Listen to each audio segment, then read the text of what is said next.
بسم الله الرحمن الرحيم. السلام عليكم ورحمة الله وبركاته. ازيكم يا شباب؟ يا رب تكونوا بألف خير. الفيديو ده يعني بصوره بشكل عفوي شويتين.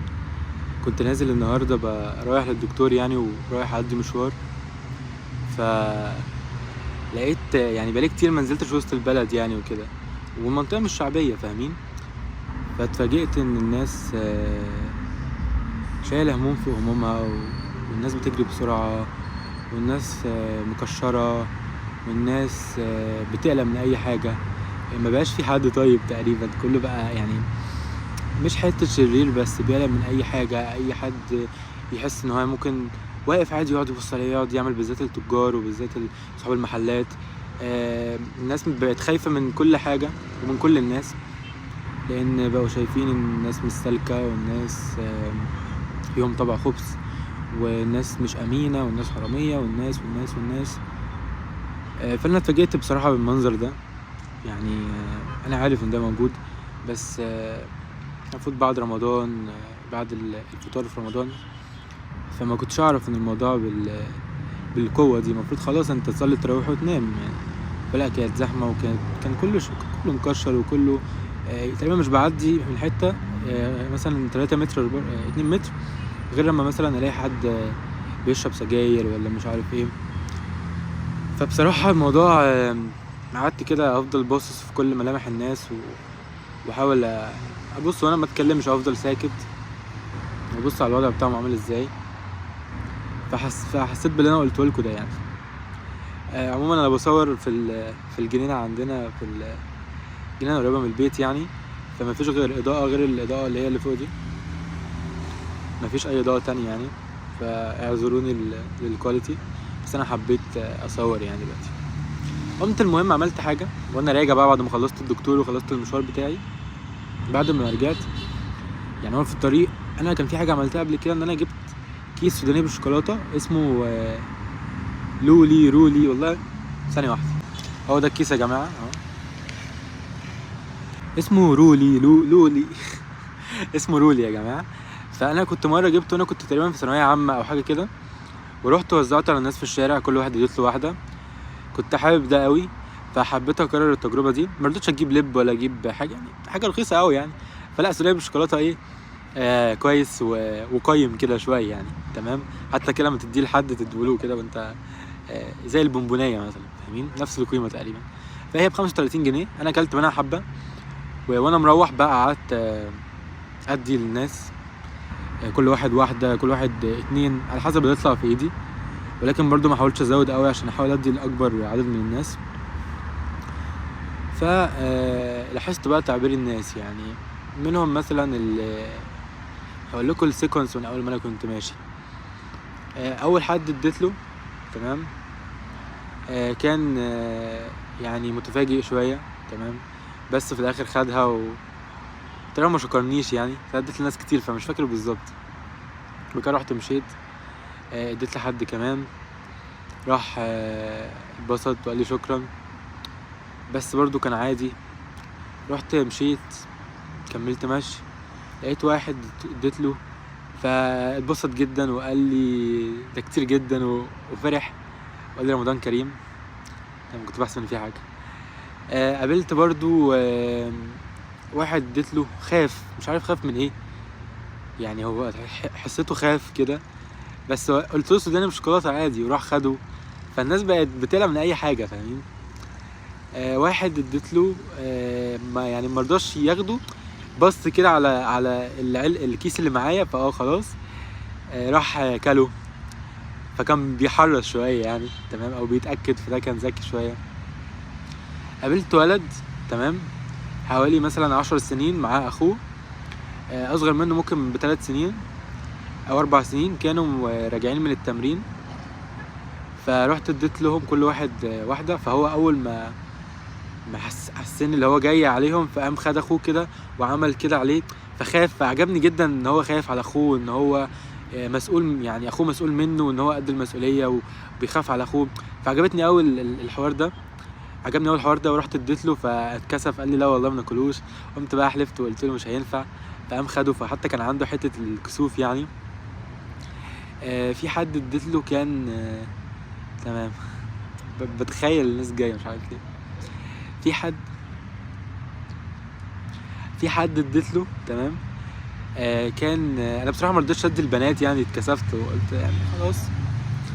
بس كان في حد سايق عربيه ولكن وجنبه بنت او بنتين، يعني بنت وجنبه واحده ورا، كانوا باين اخواته، يعني اخواته باذن الله يعني. فرحت اديت له، اتفاجئ قوي كده، ما قاليش اي حاجه، يعني هو يعني اتفاجئ فانا كملت مشي، تمام. وفي قابلت حد يعني كان غريب، قال لي ما رضاش ياخده، قال لي والله اسناني وعندي ضرسي ومش عارف ايه. فكده رحت قلت له تاني، رحت اديتها له وخدها. فدي مش عارف يعني. فاللي هو يعني ساعه لما انا كمان اديت له، سبحان الله حصلت حادثه، واحده باين دخلت في المطب بطريقه غلط حاجه كده، فحصلت حادثه بسيطه يعني. ف بعد كده رحت خلصت الشارع ده، رحت خشيت على الشارع التاني، طلعت على الشارع الرئيسي، رحت قابلت حد برضو كان قاعد جنبه كده خطيبته ولا مراته. انا هوريكم الحته اللي انا قاعد فيها يعني ثانيه.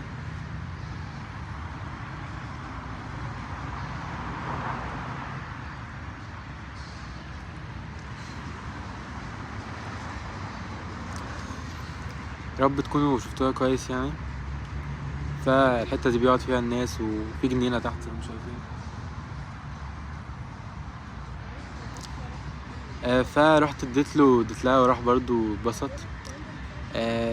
في برضو ناس عجوزة اديت لهم، ما عملوش اي حاجه، اللي هو تمام ماشي تمام. في حد اديت له يا جماعه، فقام قال لي انت يا جميل والله، وانت تقريبا احسن حد ومش عارف. قال لي انت جميل انت جميل قوي والله وكده. فقلت له انت احسن حد في الدنيا وجميلته. وكان شكله يعني ايه، عامل خط في حواجبه، يعني كان راجل مثلا تلاتينات مثلا، يعني شكله على قده يعني.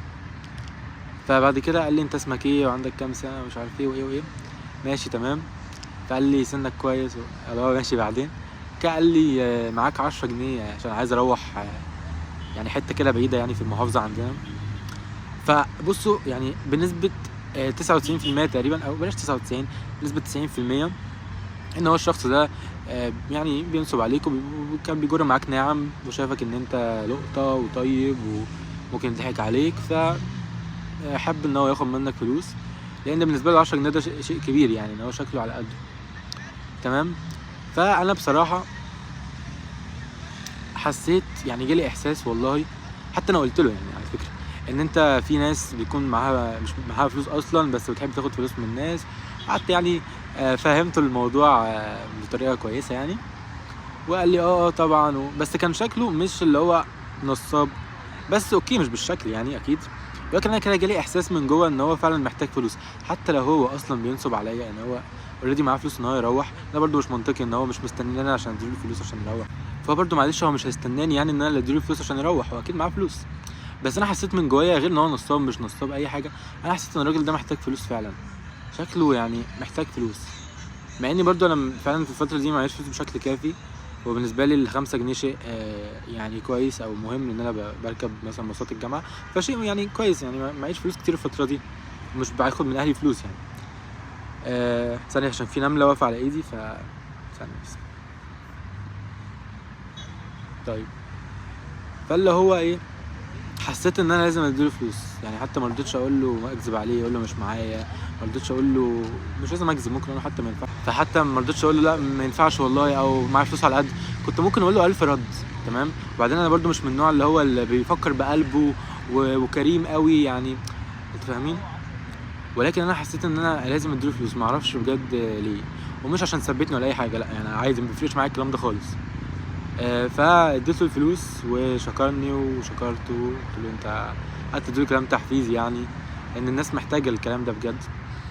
ورحت سبته ومشيت، وخشيت بعدها على الكوب اللي انا قلت لكم عليهم يعني، بس انا ما كنتش قلب الترتيب. وانتهى بيا الحال ان الكيس خلص، تمام. وقاعد اهو على الرصيف، حبيت اقول لكم الحكايه. وانا الحكايه دي كمان بعملها لان انا صفه الكرم عندي مش عاليه قوي، انا مش انسان بخيل ولا حاجه والله، بس انا مش يتقال عليها كريم، لو انت كريم. الكرم ده بالنسبه لي لا، انسان يعني اللي في جيبه مش ليه يعني، او اكتر بيدي الناس كل حاجه، وبيحاول ان هو يعني يدي. انا شفت ناس كرمة فعارف يعني، فانا مش الحد ده، فاهمين؟ برضو غالبا الكريم بيكون مبذر، فانا مش مبذر، ده بقول غالبا يعني. فانا ما حبيتش ده، بس اللي هو حبيت ان انا اول ما تجيلي مثلا لحظه ان انا اكون عايز ادي الناس فعلا فلوس او اديهم اي حاجه، فحبيت ان انا الاحساس ده يكون عندي، فحاول اطلعه وجبت الكيس ووزعت عليهم. عندك اي حاجه مثلا، عندك الكرم، عندك البخل، عندك مثلا يعني اي صفه وحشه هيجيلك كده يعني وقت ان انت تكون عايز تعمل الصفه الحلوه اللي عكسها. فيعني انا بقول لكم انت عندك صفه كويسه بس مش بشكل كبير، لا، اول هتجيلك كده مره، حتى ممكن تجيلك شعله كده ان انت عايز تعملها، استغل الشعله دي واعملها، ما يعني ما تكرفش. فانا جات لي ان انا لا انا عايز احس ان انا عايز ادي الناس حاجه، عايز اجيب حاجه، على طول رحت وزعت. فانت كده بتقوي الصفه دي عندك. بس انا ما عملتش الحوار ده عشان كده يعني، بصراحه دلوقتي انا عملته فعلا عشان انا عايز اعمل كده والناس شقيانه. انا حتى في موقف نسيت اقوله، ان في حد كان شايل طرود وكان شكله متضايق، رحت اديت له، راح فرح وابتسم. وكان في حد بيصلح عربيات، رحت اديت له وراح شكرني. وكان في حد هقول لكم، كان في حد بيتكلم في التليفون متعصب جدا، قلت له ما تعصبش نفسك، ورحت اديت له. كان في ولد صغير برضو اديت له، واول ما اديت له الكلاب هاجت عليا، مش عارف فكرتني بديله اكل ولا حاجه، قعدت تهوى عليا، والحمد لله ما حصليش اي حاجه. كنت خايف جدا جدا بصراحه، كانوا كتير وكانوا بيقربوا مني جدا اصلا، فالحمد لله سكتوا لوحدهم ورجعوا لورا، ما اعرفش ازاي. وانا كملت ماشي ورحت الجنينه الجميله اللي انا فيها دي. فيعني يا رب تكونوا طلعتوا باستفاده من الفيديو ده.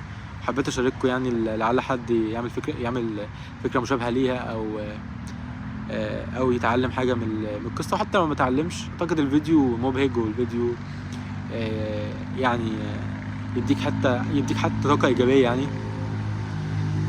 بس في الموتوسيكل. بس يا جماعه يلا خلاص كده الفيديو خلص، باذن الله اشوفكم في فيديو جديد، والسلام عليكم.